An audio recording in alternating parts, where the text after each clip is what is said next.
Hello everyone, আসসালামু আলাইকুম। Welcome to ফিজেস kitchen. আজকে আপনাদের সঙ্গে একটা মনাক্কা রেসিপি শেয়ার করব। আর মনাক্কা হলো এমন একটা জিনিস যেটা মুখে দিলে আমরা সঙ্গে সঙ্গে ছোটোবেলায় বা স্কুল লাইফে চলে যাই। আজকে আমি চেষ্টা করব আপনাদের সঙ্গে সেই ছোটোবেলার স্বাদটা রেখে পারফেক্ট একটা রেসিপি শেয়ার করার জন্য মনাক্কার। তো চলুন মূল রেসিপিটা দেখে নেই। এর জন্য প্রথমে আমার যেটা লাগবে সেটা হলো ময়দা। এখানে আমি 1.5 কাপের মতো ময়দা দিলাম। এবার হচ্ছে এর মধ্যে দিয়ে দিচ্ছি হাফ চামচ কালি জিরা, সামান্য লবণ আর 2 টেবিল চামচের মতো রান্নার যে রেগুলার তেলটা ব্যবহার করি সেটা দিয়ে দিচ্ছি। এবার হচ্ছে ময়দাটা তেলের সঙ্গে খুব ভালোভাবে মাখিয়ে নেব। বেশ কিছুটা সময় নিয়ে একসঙ্গে মাখানোর পরে এক পর্যায়ে দেখবেন যে ময়দাটা একদম দলা বেঁধে আসছে, আর যখন হাত দিয়ে চাপ দিব এটাও এরকম করে মুঠো করা যাচ্ছে। তো সেই টাইমেই বুঝে নেবেন যেটা পারফেক্টভাবে মাখানো হয়ে গেছে। এবার এখানে আমি কিছুটা পানির মধ্যে আখের গুড় গলিয়ে নিয়েছি, আর সেই গুড়টা দিয়ে আজকে মনাক্কাটা তৈরি করে নেব।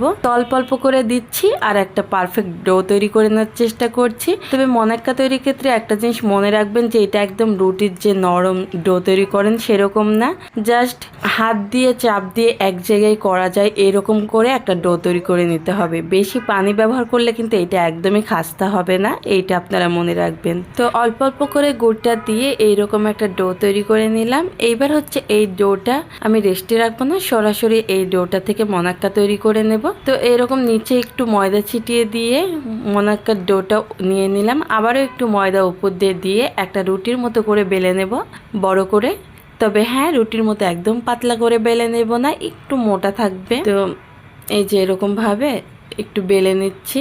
একটু মোটা সাইজের করে বেলে নিতে হবে, তাহলে মনাক্কাগুলা অনেক বেশি খাস্তা হবে, খেতে ভালো লাগবে। এবার হচ্ছে আমি এইভাবে কেটে নিচ্ছি। মনাক্কাটা কেটে নেওয়ার ক্ষেত্রে আমার দেখুন বাঁকা হয়ে অন্যদিকে চলে যাচ্ছে। আমি যখন ছোটোবেলায় ক্লাস 1-এ পড়তাম তখন আমার লিখতাম একদিকে, আমার লেখা কিন্তু চলে যেত অন্যদিকে। আর যখন টিফিন খাওয়ার জন্য টাইম দিত তখন আমরা মনাক্কা কিনে খেতাম। তখন 2 টাকা বা কয় টাকার যেন মনাক্কা পাওয়া যেত, সবাই মিলে একসঙ্গে যেয়ে নিতাম, ভালো লাগতো সেই দিনগুলা। আর এই যে দেখুন আমার মেয়ে আমাকে হেল্প করার জন্য চলে আসছে। ও আসলে হেল্প না করলে আমি কোনো কাজই শেষ করতে পারি না। তো মনাক্কাগুলো কেটে নেওয়া শেষ, আপনারা দেখলেন নিশ্চয়ই আমি কিভাবে কেটে নিলাম।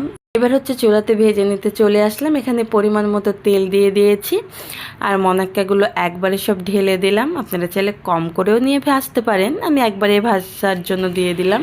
তো মনাক্কাটা কিন্তু আমি একদম মিডিয়াম হিটেও ভাজবো না, মিডিয়ামের থেকে কম হিট রেখে মনাক্কাগুলো আমি ভেজে নেব। এগুলো যদি একদম পারফেক্টলি করতে চান তাহলে কম হিটে ভেজে নিতে হবে। তো বেশ কিছুটা সময় ভাজার পরে যে এরকম মাশাআল্লাহ সুন্দর একটা কালার চলে আসছে। এইবার হচ্ছে মনাক্কাগুলো তেল থেকে উঠিয়ে নিচ্ছি একটা প্লেটে।